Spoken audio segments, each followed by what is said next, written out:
온 세상의 역사를 하나님께서는 인간을 통해 사람을 통해 이루어가고 계십니다.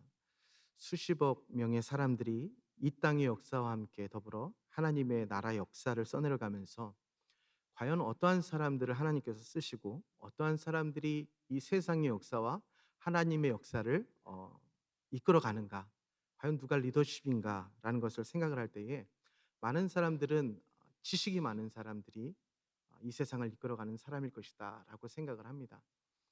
근데 여러분, 실상 보면 지식이 많은 사람이 한 나라나 어려울 때에 그 공동체를 구해내는 일은 종종 있긴 하지만, 그보다도 어떠한 사람들이 공동체와 나라와 어려울 때에 그들을 올바른 길로 인도하는가, 우리가 역사를 살펴보면 확신이 있는 사람입니다. 지식이 있는 사람보다 확신이 있는 사람이 하나님께 더욱더 쓰임을 받더라라는 것이죠. 근데 여기까지는 세상의 이야기입니다. 세상 안에서 지식이 있는 보다 분명히 확신이 뚜렷한 사람이 더 리더가 되어지고, 오히려 지식 있는 사람이 그 확신 있는 사람을 섬기게 되어지는 일이 있는 것을 우리는 보게 되어집니다. 근데 우리가 더 나아가서 우리는 믿는 사람이기에 하나님의 믿음의 관점 안에서, 또 성경의 관점 안에서 보면 이 확신이 있는 사람보다 더 하나님께서 리더로 이 세상을 이끄는 사람으로 쓰시는 사람이 있는데, 그 사람이 누구입니까? 믿음이 있는 사람입니다. 믿음 있는 사람은 확신 있는 사람도 당해낼 수가 없습니다. 믿음 있는 사람은 지식 있는 사람도 당해낼 수 없습니다. 믿음 있는 사람은 돈 많은 사람도 당해낼 수 없습니다. 믿음 있는 사람은 건강한 사람이나 아무리 자신이 가진 자원이 많더라도 하더라도 믿음이 있는 사람을 당해낼 수 없는 것이죠. 그래서 오늘부터, 어제까지는 느헤미야가 기도를 통하여 무너진 성벽을 52일 만에 하나님의 말씀대로 건축하였더니 회복되어지는 것을 우리에게 보여주셔서, 우리도 같이 믿음으로 무너진 것을 다시 수축하며 말씀을 따라 어제까지 우리가 달려왔고, 오늘부터는 다니엘이 우리 앞에 펼쳐지게 됩니다. 이 다니엘은 어떤 사람인가? 너무나도 유명한 사람이죠. 그래서 많은 사람들이 다니엘과 같은 사람이 되고자 자녀들에게 데니엘이라는 이름을 많이 붙여주기까지도 합니다. 다니엘의 믿음, 세상을 이기는 믿음이라는 걸 우리는 알 수 있지만, 이 믿음이 과연 어떠한 믿음인가, 이 시작하는 이 시간에 우리가 좀 더 살펴보았으면 좋겠습니다. 첫째로, 다니엘의 믿음은 뿌리가 있는 믿음이었습니다. 1절, 2절을 함께 읽겠습니다. 시작. 유다 왕 여호와김이 다스린 지 3년이 되는 해에 바벨론 왕 느부갓네살이 예루살렘에 이르러 성을 애워쌌더니, 주께서 유다 왕 여호야김과 하나님의 정그릇 얼마를 그의 손에 넘기심에, 그가 그것을 가지고 신할 땅 자기 신들의 신전에 가져다가 그 신들의 보물 창고에 두었더라. 다니엘서가 첫 시작되는 오늘 첫 본문 1, 2절에 주인공인 다니엘의 이름이 불려지지 않고 있고, 여호야김이라는 사람의 이름이 나오고 있습니다. 큐티를 오랫동안 꾸준히 해오신 분들은 성경의 선지자나 신약의 사도들이 나올 때에 거의 무슨 법칙과 같이 제일 처음에 그 사람 앞에 이름이 꼭 등장하는 사람들이 있습니다. 그 사람들이 바로 누구냐? 바로 그 주인공, 성경이 얘기하고자 하는 그 선지자나 사도의 그 주인공에게 신앙에 영향을 미친 사람의 이름을 꼭 법칙과 같이 집어넣는다는 것이죠. 예를 들면 선지서들을 보면 이렇게 시작을 합니다. hil기야의 아들 예레미야, 하가랴의 아들 느헤미야, 아모스의 아들 이사야, 부시의 아들 제사장 나 에스겔, 브에리의 아들 호세아에게 임한 여호와의 말씀이라. 다음이요? 없나요? 네, 알겠습니다. 이와 같이 거의 모든 선지자들을 소개될 때 그의 믿음의 뿌리가 되는 아버지와 그의 조상 이야기를 하는 것을 우리는 보게 되어집니다. 법칙과도 같습니다. 왜 그렇습니까? 성경은 언약의 성경이기 때문에 그렇죠. 한 사람의 믿음이 그저 하늘에서 뚝딱 떨어진 것이 아니라 어떤 한 사람의 수고가 있었고, 그 사람의 수고를 통하여 그 사람의 믿음이 있었노라.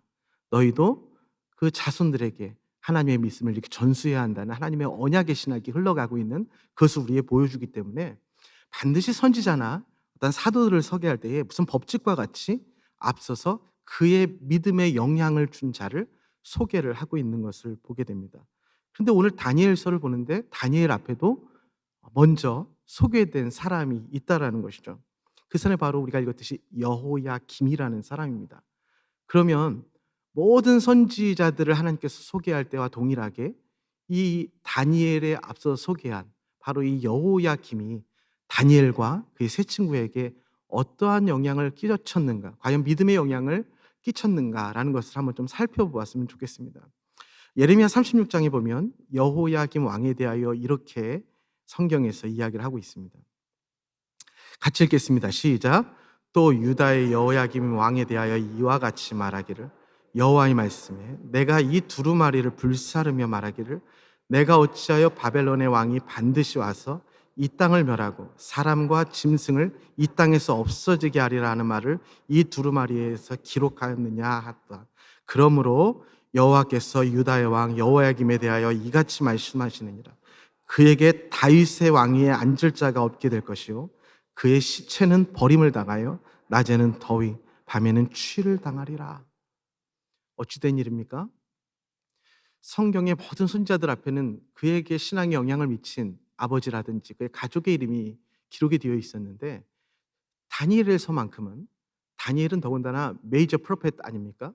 대선지서를 작성한 대선지자라고 하는 대단한 선지자인데, 이 선지자를 소개하는 이 앞에 여호야김을 적어놨는데, 그 여호야김이 그럼 다니엘에게 다른 선지자들과 같이 신앙에 영향을 미친 자인가라고 봤더니 그것이 아니라 오히려 하나님의 두루마리를 불사르고 하나님께 저주를 받아 그의 시체는 버림을 당하여 낮에는 더위 추위를 당하는 그런 시체의 저주까지도 받는 왕이었다라는 것입니다. 어찌된 일입니까?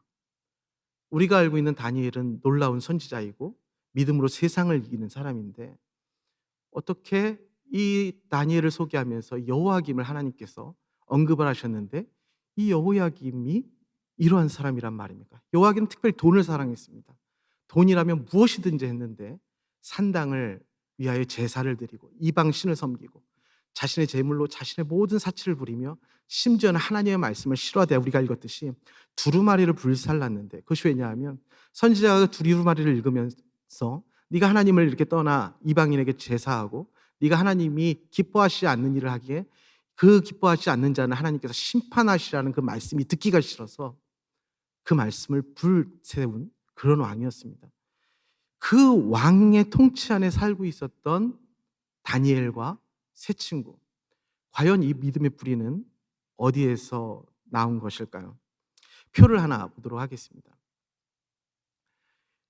우리가 오늘 읽는 시점이 바로 605년 1차 바벨론 포로 때의 일입니다. 여호야김이 3년에 되던 해에 끌려왔다고 성경에서 기록을 하고 있죠. 그렇다면 이 소년들, 다니엘과 소년들이 왕궁에 끌려왔을 당시 나이가 15세 전후였을 것이라고 모두들 추측을 합니다. 그러면 그들이 대부분 저 표를 보건대 믿음의 유산과 믿음의 승계를 누구에게 받았을 것 같습니까? 3년이었던 여호야김이었을 것 같습니까? 아니면 3개월을 잠시 통치했던 여호아스였을 것 같습니까?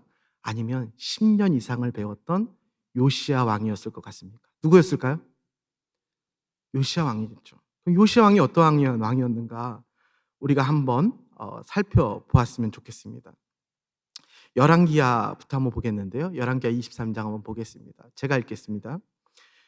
요시야 왕 18째 해에 여호와 앞에 유월절을 지켰더라. 요시야가 또 유다 땅과 예루살렘에 보이는 신접한 자와 박수와 드라빔과 우상과 모든 가증한 것을 다 제하였으니 이는 대제사장 hil기야 여호와의 전에서 발견한 책에 기록된 율법 말씀을 이루려 함이라. 준비하면서 많이 울어서 안 울을 줄 알았는데 갑자기 나오네. 요시야와 같이 마음을 다하여 성품을 다하여 힘을 다하여 여호와를 향하여 모세의 모든 율법을 온전히 준행한 임금은 요새야 전에도 없었고 후에도 그와 같은 자가 없었더라. 선지자 사무엘 이후로 이스라엘 가운데서 유월절을 이같이 지키지 못하였고, 이스라엘 열왕도 요시야가 제사장들과 레위 사람들과 모인 온 유다와 이스라엘 무리와 예루살렘 거민과 함께 지킨 것처럼 유월절을 지키지 못하였더라. 이 요시야 왕 밑에서 다니엘이 난 것입니다. 다니엘이 특별히 천사가 되어서 하늘에서 떨어진 것이 아닙니다. 하루아침에 하나님의 기적으로 없던 믿음이 생긴 것이 아닙니다. 이 시점은 지금 요시야 왕은 4년 전에 전투에서 전사를 하고 이미 그는 이 땅에 없는 시점입니다. 그는 죽었지만 그가 삶으로 가르쳤던 그 신앙은 지금 살아있습니까? 죽어 있습니까? 우리 베델교회가 다음 세대를 위해 부르짖고 있습니다. 온 세대가 반드시 큐티해야 한다고 그렇게 주일마다 담임 목사님께서 강조하고 계십니다.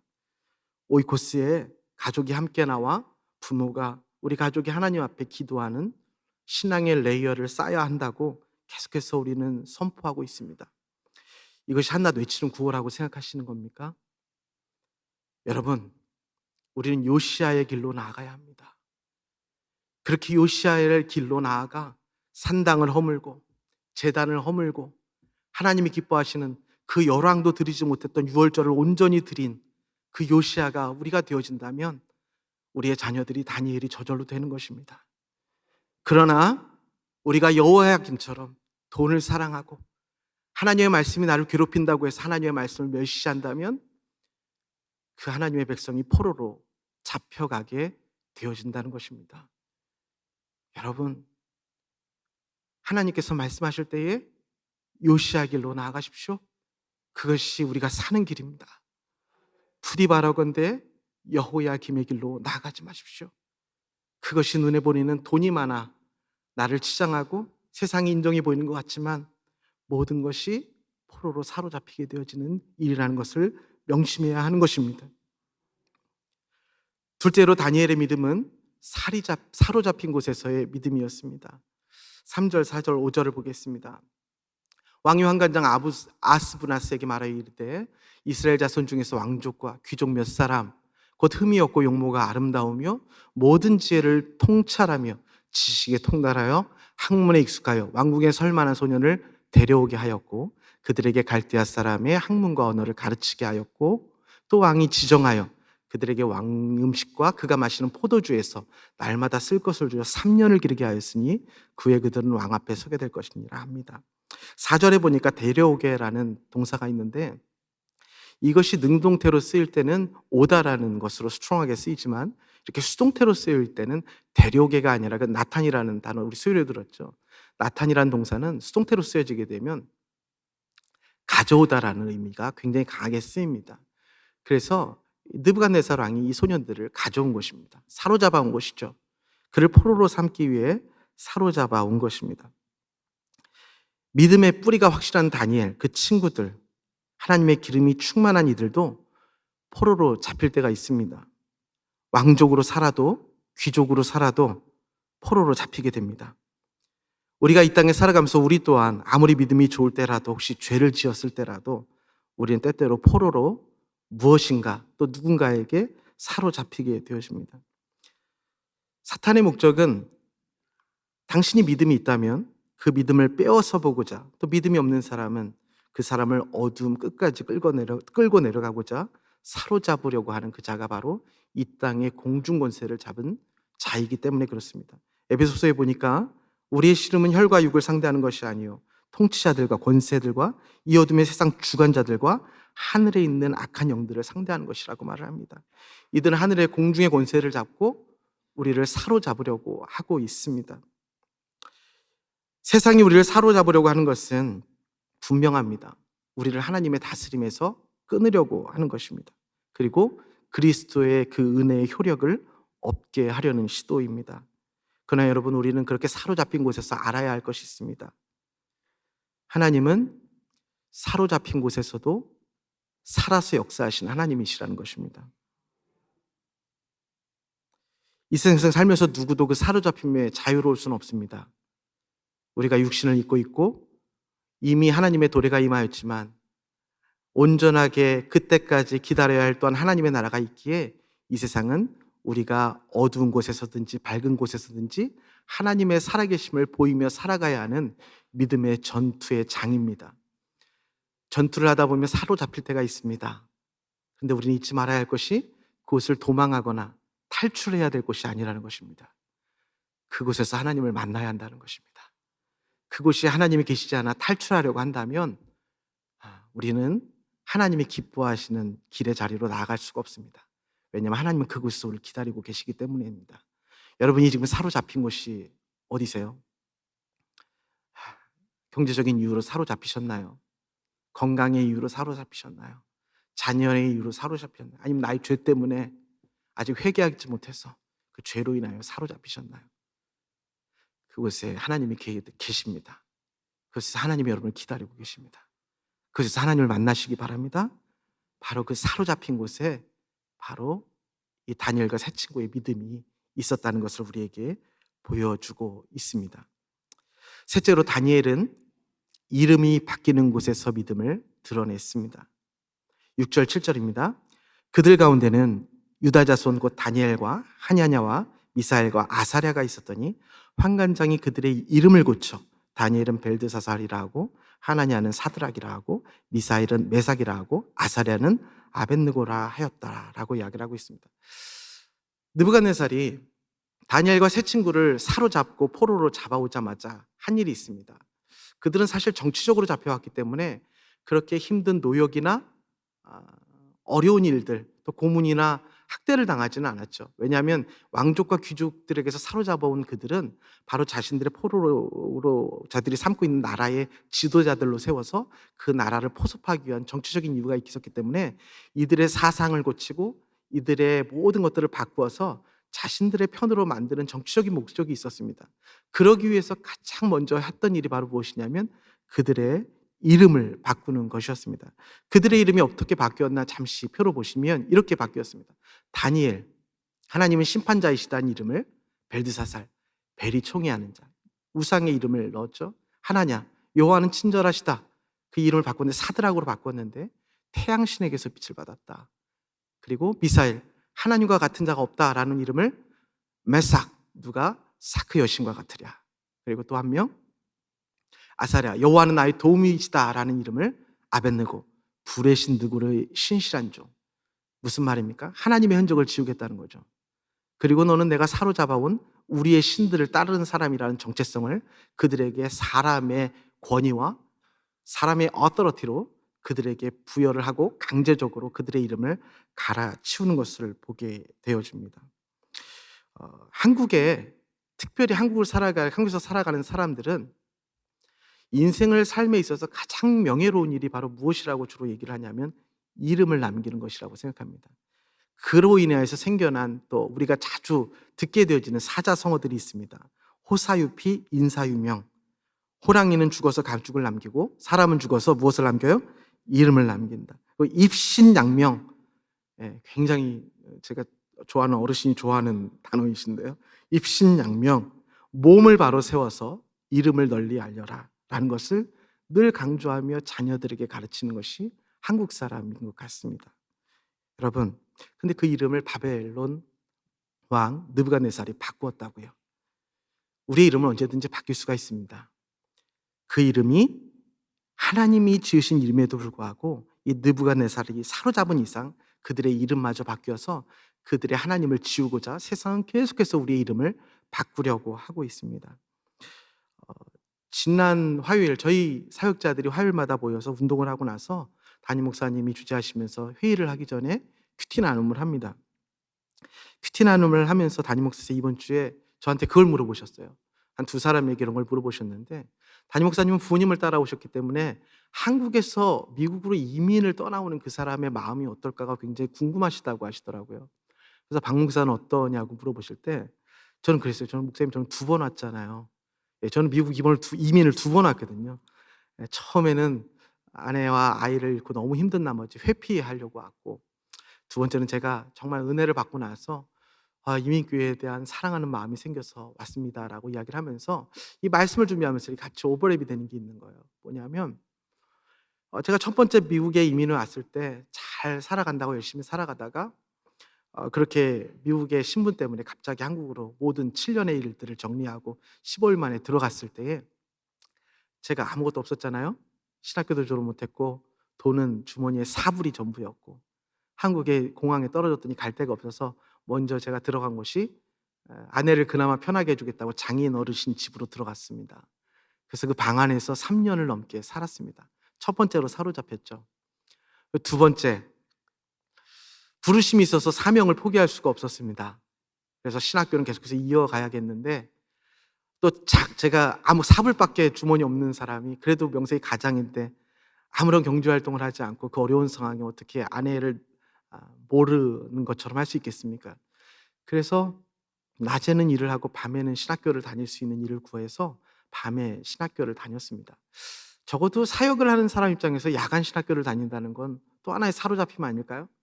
두 번째 사로잡힘이 저에게 있었습니다. 세 번째, 신학교 시간에 딱 맞출 수 있는 일이 무엇일까? 야근이라든지 늦게 끝나는 거 없이 정확히 4시에는 맞춰야 제가 브리어블에 가서 6시에 수업이 들어갈 수 있기 때문에 딱 봤더니 소위 말하는 현장 일, 노가다 일이더라고요. 근데 그 일 중에서도 어 제가 하는 일이 그 한국의 높은 건물들 제일 밑에 중력의 법칙으로 모든 오수와 오물은 제일 지하층에 모이잖아요. 그 오수관을 설비하는 일을 제가 했습니다. 가장 지하실에서 가장 위험하고 더러운 곳에서 하루 종일 힘든 일을 하고 있었습니다. 저에겐 세 개의 사로잡힘이 있었습니다.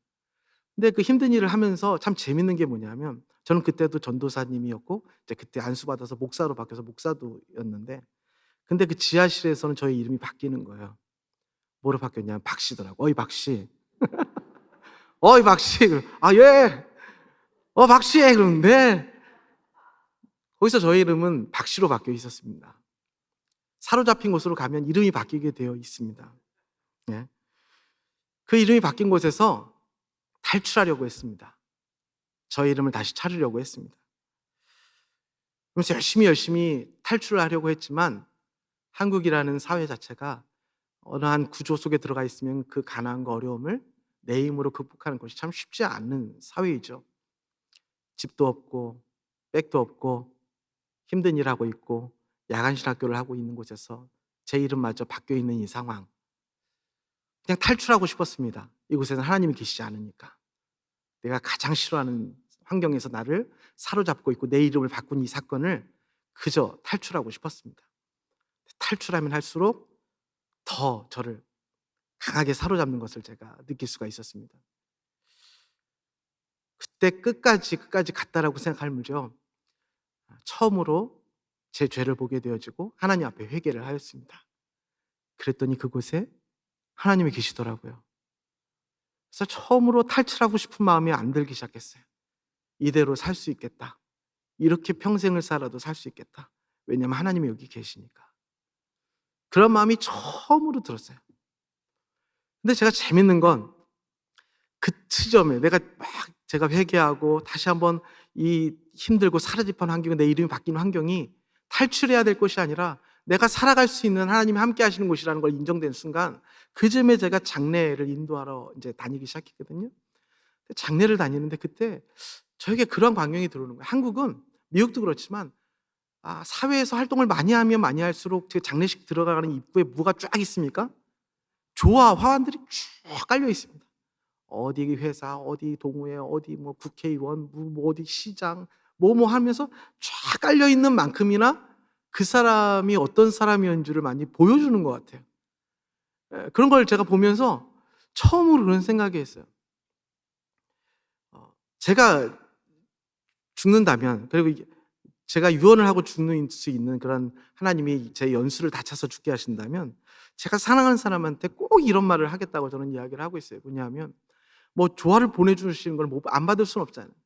그건 받아서 저 들어오는 입구에 남기고, 예배를 집례하는 그 순간 그곳에만큼은 딱 한 가지만 이렇게 푯말을 좀 세워달라. 그게 뭐냐 하면, 박경철이라는 사람이 예수 믿고 천국 가다. 다른 것은 없게 해 주십시오라고 이야기하고 싶은 생각이 들었고, 지금도 그 생각엔 변함이 없습니다. 누군가 내가 죽을 때 나를 통해 내가 무엇을 남겨야 한다면, 나 같은 사람을 구원해 주신 예수님의 이름이 남았으면 좋겠다. 많은 화환, 많은 조화들로 인하여 나의 삶이 세상의 어떠한 도움과 인하여 내가 살아간 것이 아니라 예수님 때문에 내가 구원받고 살았다라는 그것을 하나 남기고 싶은 마음이 은혜 받고 나니까 처음으로 드러나는 것을 제가 경험을 했습니다. 여러분, 지금 여러분의 이름이 무엇으로 불리우고 계십니까? 저처럼 힘든 일을 하시면서 박씨, 어이 미스터 박 이렇게 부르고 계십니까? 아니면 어떤 아픈 아이의 엄마, 아픈 누구의 엄마라고 부르고 계십니까? 아니면 결혼한 실패한 이혼한 누구라고 이름이 불리고 계십니까? 경제적으로 위기에 있어서 뱅크럽시한 누구라고 불리고 계십니까? 아니면 부끄러운 과거가 있는 사람으로 불리고 계십니까?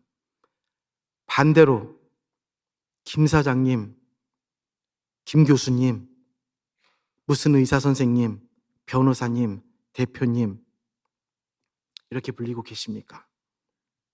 그 이름이 세상에서 높은 이름이든지 낮은 이름이든지 상관이 없습니다. 만약 그 이름이 지금 여러분들이 믿는 예수님보다 앞서 있으면 그 이름을 부끄러워하십시오. 여러분들이 지금 불리고 있는 그 이름이 예수님보다도 높아지고 있다면 그 이름을 부끄러워하셔야 합니다. 그 이름이 바로 여호야김이 쫓아갔던 이름입니다.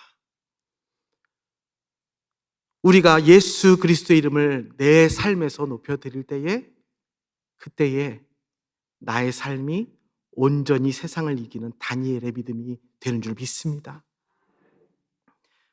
우리 예수님은 그 이름이 어떻게 바뀌셨습니까? 요한복음 19장을 제가 읽겠습니다. 빌라도가 패를 써서 십자가 위에 붙이니 나사렛 예수 유대인의 왕이라 기록되었더라. 예수께서 못 박히신 곳이 성에서 가까운 거로 많은 유대인이 이 패를 읽는데 히브리와 로마와 헬라 말로 기록되었더라. 유대인의 대제사장들이 빌라도에게 이르되 유대인의 왕이라 쓰지 말고 자칭 유대인의 왕이라 쓰라 하니 빌라도가 대답하되 내가 쓸 것을 썼다 하니라.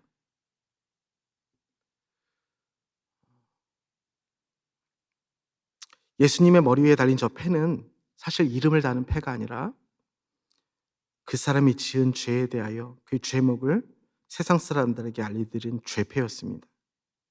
그런데 그곳에 빌라도는 유대인들을 조롱하고자 유대인의 왕이라고 썼고, 정작 조롱을 당하는 유대인들은 저 이름이 수치스럽다며 자칭 유대인의 왕이라고 바꿔달라고 빌라도에게 소리를 지릅니다. 그런데 빌라도는 내가 쓸 것을 썼기에 잘못한 게 없다 조소하며 비아냥거리는 것이 우리 예수님의 십자가 위의 이름이 되셨습니다. 우리 예수님 사로잡히시고 그의 이름이 십자가 죄패에 달려 조롱거리가 되어 붙어있지만 저와 여러분의 그 더럽고 끔찍한 죄를 씻어주기 위하여 그곳에서 말씀을 따라 달리셨습니다. 그렇다면 지금 우리가 사로잡힌 곳에서 내 이름이 세상 사람들에게 조금 부끄럽고 스치럽게 불리는 그 상황에서 우리가 해야 될 일이 무엇일까요? 도망가야 할까요? 내 이름을 내 힘으로 바꾸려고 노력하는 노력일까요? 예수님처럼 십자가에서 내가 죽으면 됩니다. 하나님의 말씀을 따라 나의 자아를 죽이고 요시아의 길로 들어서면 되는 것이죠. 성경에서 이름이 바뀐 사람들이 있습니다. 아브라함이 아브라함이 되었고 사레가 사라가 되었습니다. 야곱이 이스라엘이 되었고 솔로몬이 여디디아가 되었고 시몬이 베드로 게바가 되었습니다. 다 세상 사람들이 붙여진 이름이었지만 하나님께서 다시 그 이름을 새롭게 고쳐주시는 것을 볼 수가 있습니다. 세상에 내가 원치 않는 이름을 달고 있을 때 그때 기억하십시오. 하나님께서 나에게 붙여주실 이름이 무엇일까? 하나님이 나에게 천국에서 붙여주실 이름이 무엇일까? 이것이 나의 진짜 이름이 아닐 텐데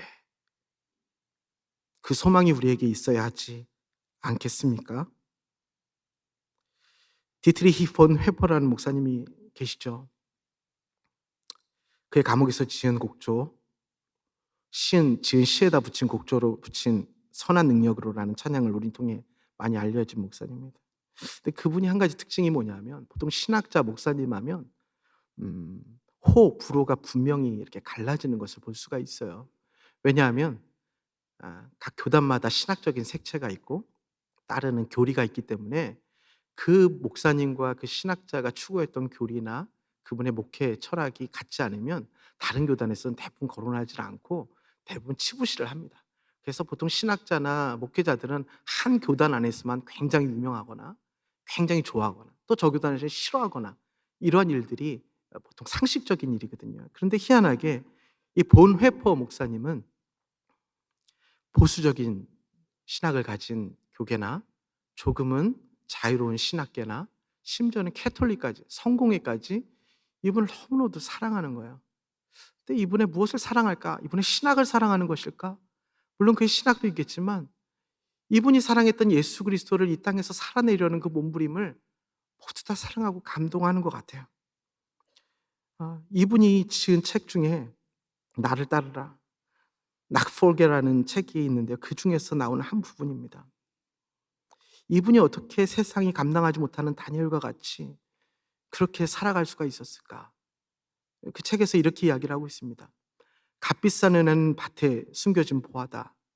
사람은 그 보화를 얻으려고 가서 자기가 가진 모든 것을 기꺼이 팔아서 그 밭을 산다. 값비싼 은혜는 그리스도의 왕권이다. 사람은 그것을 얻기 위해서라면 자기를 넘어지게 하는 눈까지 뽑아버린다. 값비싼 은혜는 예수 그리스도의 부르심이다. 이 부르심을 받는 제자는 그물을 버리고 그분을 따른다. 은혜가 값비싼 것은 사람에게 목숨을 요구하기 때문이다. 그것이 은혜인 것은 사람에게 생명을 선사하기 때문입니다. 은혜가 값비싼 것은 죄를 비난하기 때문이다. 그것이 은혜인 것은 죄인을 의롭다고 인정하기 때문이다. 은혜가 무엇보다 값비싼 것은 이를 위해 하나님이 자기 아들의 목숨을 대가로 지급하셨기 때문이다. 여러분은 여러분 자신의 것이 아닙니다. 여러분은 하나님께서 값을 치르고 사신 사람들입니다. 하나님께 소중한 것이 우리에게 값싼 것이 될 수 없습니다. 은혜가 무엇보다도 은혜인 것은 하나님이 사람이 되신 것이야말로 값비싼 은혜입니다. 다니엘이 어떻게 이렇게 당당할 수 있을까? 다니엘이 어떻게 이렇게 바벨론, 정말 어마무시하고 지금의 미국과는 비교할 수 없는 세계를 호령하는 그 느부갓네살에서 어떻게 이렇게 눈 하나 깜짝 안 하고 하나님을 두려워할 수 있었을까? 그 은혜를 싸구려 취급하지 않았기 때문이죠. 그 믿음을 싸구려 취급하지 않았기 때문이죠. 왜 은혜가 비싼 것인가? 예수님을 따라가야 하기 때문에 그 은혜가 비싼 것이라고 합니다. 예수님을 따라가고 계십니까? 느끼고 계십니까? 아니면 느끼는 것도 포기한 채 그냥 내가 어려울 때 힘든 보험으로 정도로 생각하고 계십니까? 그런 값싼 은혜는 세상의 물결을 이길 수가 없습니다. 어디 가나 사로잡히게 됩니다. 돈을 많이 벌었다고요? 아니죠. 돈에 사로잡힌 거잖아요. 좋은 취미를 가지셨다고요? 아니죠. 그거 여러분 사로잡히신 거잖아요. 은혜를 값싸게 여는 사람수록 더욱더 사로잡히는 거예요. 다 포로로 끌려가는 거예요. 그게 여러분 때에만 끝이면 그만인데 불행한 것은 그것이 여러분들의 자손에게도 그대로 이어진다는 거예요. 여러분들이 요시아의 길로 나아가지 아니하면 중간은 없어요. 여호와의 길로 나가는 거예요.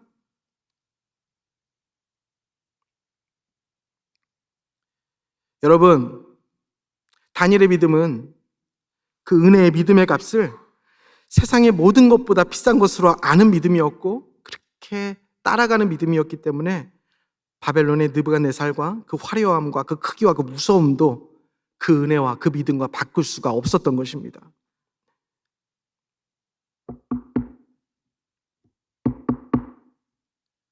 오늘부터 갑자기 다니엘이 우리들에게 찾아왔습니다. 좀 시끄러울 수 있는데 우리 집에 찾아온다고 합니다. 문을 두드리고 있어요. 갑자기 찾아왔네요. 오늘부터 시작해서 계속해서 다니엘이 여러분들의 문을 두드릴 것입니다. 조금 소란스럽더라도 다니엘을 외면하지 말고 아침마다 저녁마다 우리 자녀들과 함께 밥 먹는 자리, 이야기 나눈 자리에 그 다니엘을 초대해서 앉혀보십시오. 다니엘을 통해 많은 이야기를 듣게 될 거예요.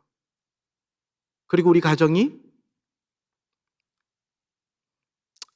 은혜를 값싸게 생각하고 있는지, 은혜를 값비싼 것으로 여기고 있는지를 알려줄 거예요.